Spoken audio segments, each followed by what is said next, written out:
Hello बच्चों, चलिए प्रश्न को पढ़ते हैं। एसटीडीज के संचरण को रोकने के लिए हमें क्या करना चाहिए? दिए गए प्रश्न के 5 विकल्प हैं। पहला, अनेक व्यक्तियों के साथ यौन संबंध से बचना। दूसरा, हमेशा असुरक्षित संभोग करना। तीसरा, संभोग के दौरान कंडोम का प्रयोग करना। चौथा, अनजान व्यक्ति से संभोग यौन संबंध ना बनाना। पांचवा, सुइयों को साझा ना करना।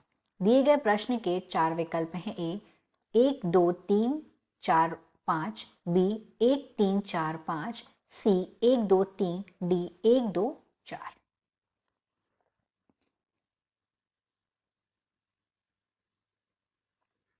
संक्रमण। दिए गए प्रश्न की मुख्य अवधारणा है। मुख्य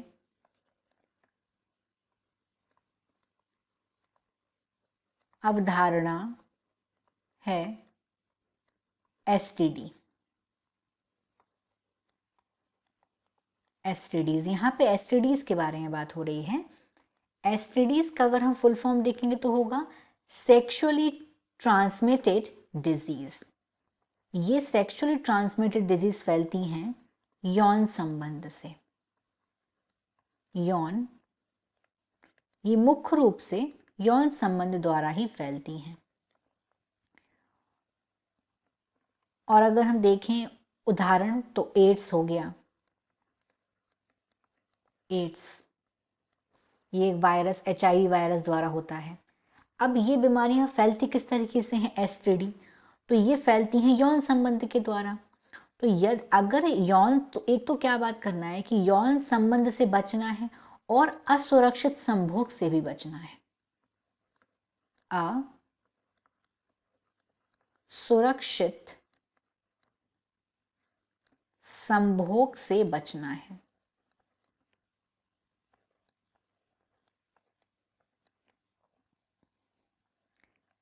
इससे तात्पर्य यह है कि जो अनजान व्यक्ति हैं, अनजान व्यक्ति के साथ यौन संबंध नहीं बनाना है।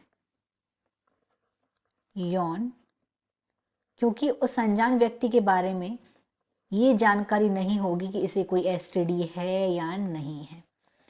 और साथ में यौन संबंध के दौरान कंडोम का इस्तेमाल करें।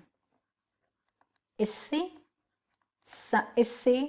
कोई भी प्रकार की एसटीडी नहीं होती है। इसे बहुत हद तक रोका जा सकता है कंडोम से। और सुइयों को भी साझा नहीं करना है।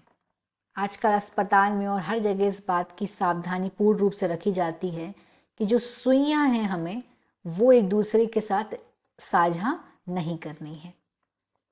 सुइयों को, क्योंकि इससे बीमारियां संक्रमित होती हैं, साझा हमें नहीं करनी है। अब हम अपने यहाँ पे कथन देखते हैं। पहला कथन दिया है अनेक व्यक्तियों के साथ यौन संबंधों से बचना। हाँ, बात एकदम सही है, कई व्यक्तियों के साथ यौन संबंध स्थापित नहीं करने हैं। दूसरे में है हमेशा असुरक्षित संभोग, ये गलत है।